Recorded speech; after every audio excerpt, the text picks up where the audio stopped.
नमस्कार।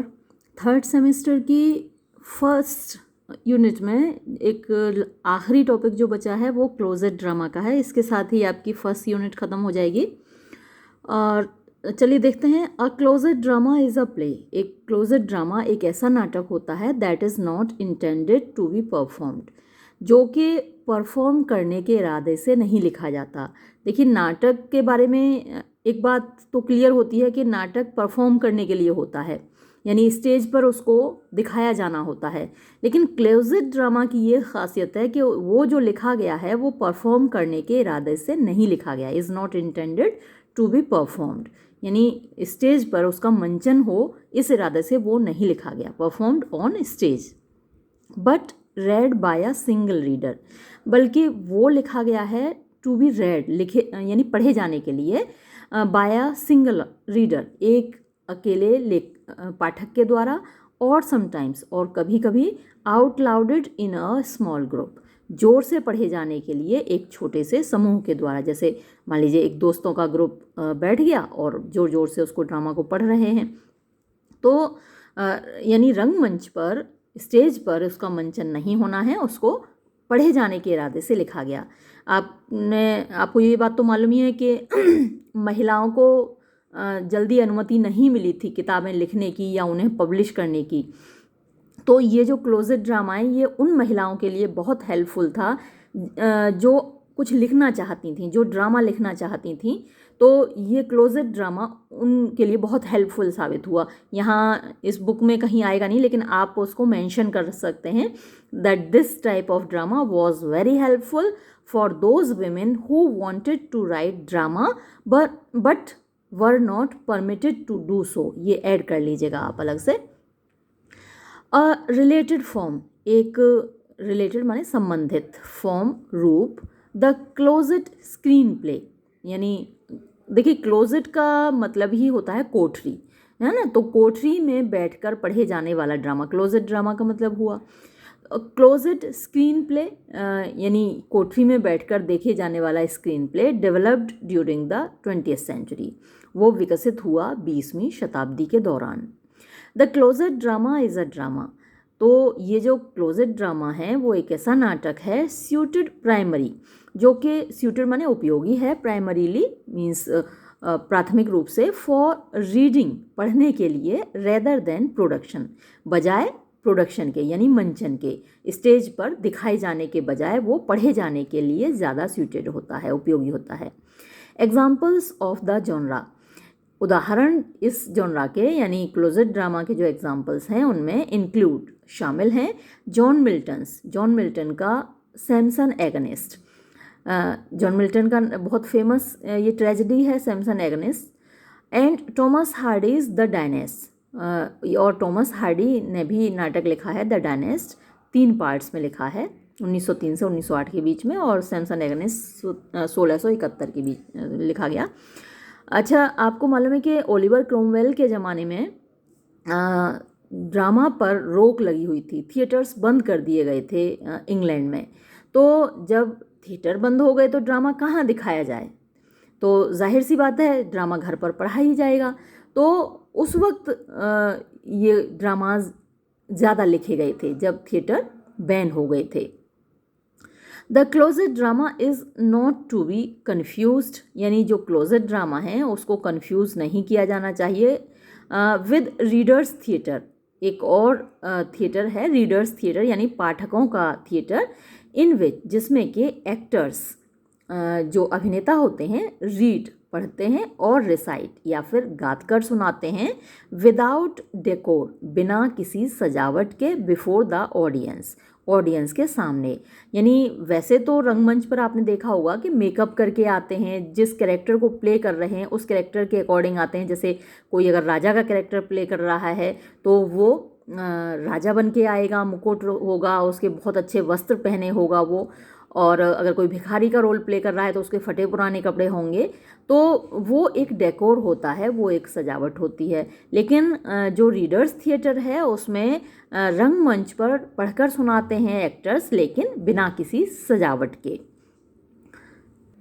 अब है फॉर्म, यानी क्या रूप होता है, किस तरीके का होता है। एनी ड्रामा कोई भी नाटक इन अ रिटन फॉर्म, जो कि लिखित रूप में हो, दैट डज नॉट डिपेंड, जो कि निर्भर नहीं होता, टू एनी सिग्निफिकेंट डिग्री, किसी महत्वपूर्ण हद तक, अपॉन इम्प्रोवाइजेशन। इम्प्रोवाइजेशन वैसे तो कुछ नया करने के लिए आता है, लेकिन यहाँ इम्प्रोवाइजेशन का मतलब हुआ बाहरी साज सज्जा। तो बाहरी साज सज्जा या फिर रंगमंच पर दिखाए जाने पर डिपेंड नहीं होता। फॉर इट्स इफ़ेक्ट, अपने प्रभाव के लिए, कैन बी रेड, उसे पढ़ा जा सकता है, एज लिटरेचर, साहित्य के रूप में, विदाउट बीइंग परफॉर्म्ड, बिना परफॉर्म किए। यहाँ ये सेंटेंस थोड़ा सा इनकम्प्लीट है। यहाँ विदाउट बीइंग परफॉर्म्ड कॉमा लगा के इज़ कॉल्ड क्लोजेड ड्रामा, इतना और ऐड कर दीजिएगा तब ये सेंटेंस कंप्लीट होगा।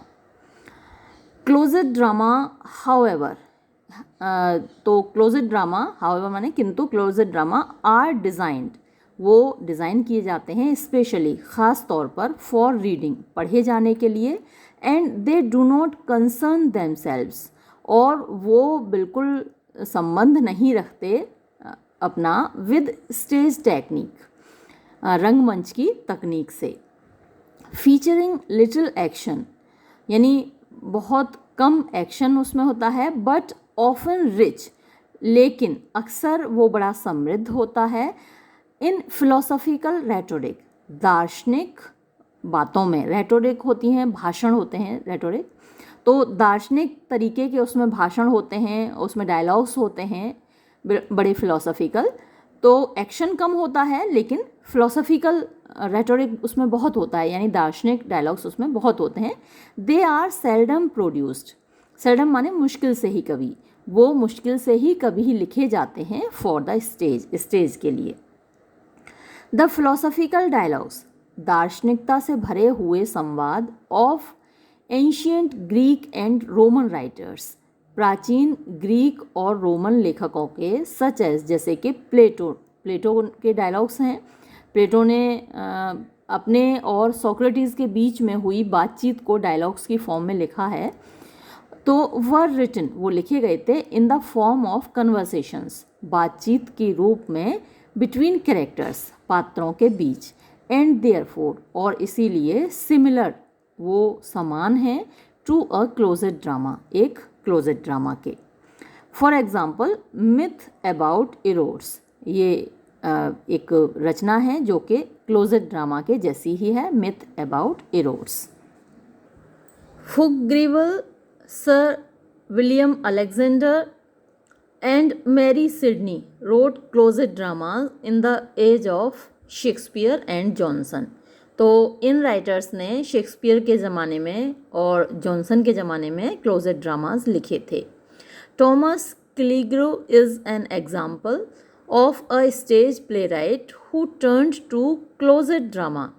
तो ये टॉमस क्लिग्रो हैं, ये एक उदाहरण है, of a stage playwright, यानी स्टेज के लिए लिखने वाले नाटककार का, हु टर्न्ड टू, जो कि मुड़ गए, क्लोजेड ड्रामा की ओर, व्हेन, जब, हिज प्लेज, उनके नाटक, could no longer be produced, produced यानी रंगमंच पर नहीं दिखाए गए। ही वॉज इन एग्जाइल, वो एग्जाइल में यानी वनवास में रहे, फ्रॉम इंग्लैंड, इंग्लैंड से, during the English civil war, English civil war के दौरान। अंग्रेज यानी इंग्लैंड में गृह युद्ध जो हुआ था, मैंने इससे पहले भी जिक्र किया था ओलिवर क्रोमवेल का। तो ओलिवर क्रोमवेल की नेतृत्व में इंग्लैंड में गृह युद्ध हुआ था, अगर आपने थोड़ी सी हिस्ट्री पढ़ी है तो। वो चार्ल्स फर्स्ट के खिलाफ था, और इस गृह युद्ध में चार्ल्स फर्स्ट को बंदी बना लिया गया और उसको फांसी दे दी गई सन 1649 में। और फिर ओलिवर क्रोमवेल शासक रहा इंग्लैंड का। तो ये वो काल है 1660 में फिर से, हालांकि चार्ल्स सेकंड राजा बना, ज़्यादा दिन नहीं रह पाई इंग्लैंड की गद्दी राजा के बिना, वहाँ हमेशा राजा रानी रहे हैं। तो इस गृह युद्ध के दौरान ये जो राइटर हैं टॉमस क्लिग्रो, ये एग्जाइल में रहे थे और इसीलिए इनके ड्रामाज स्टेज पर नहीं दिखाए जा सके, तो फिर उन्होंने क्लोजेड ड्रामा लिखना शुरू कर दिया। The public theatre were officially closed. Public theatre यानी कि जो थिएटर थे यानी रंगमंच थे, वर ऑफिशियली क्लोज, वो सरकारी तौर पर बंद कर दिए गए 1642 से लेकर 1660 तक, यानी 1660 तक। 1660 में चार्ल्स सेकंड मैंने आपको बताया कि राजा बना। It was perhaps the golden age, ये शायद स्वर्णिम युग था ऑफ क्लोजेट ड्रामा का इन इंग्लिश, या फिर इन इंग्लैंड आप कह सकते हैं। John Milton's play Samson agonist, ये तो आप पहले भी इसका जिक्र हो चुका है, ये 1671 में लिखा गया था। Is another example of early modern drama never intended for the stage. Closet drama written in verse form, closet drama जो कि वर्स फॉर्म में लिखा गया था, बिकेम वेरी पॉपुलर, बहुत लोकप्रिय हुआ इन वेस्टर्न यूरोप, पश्चिमी यूरोप में, आफ्टर 1800 के बाद में।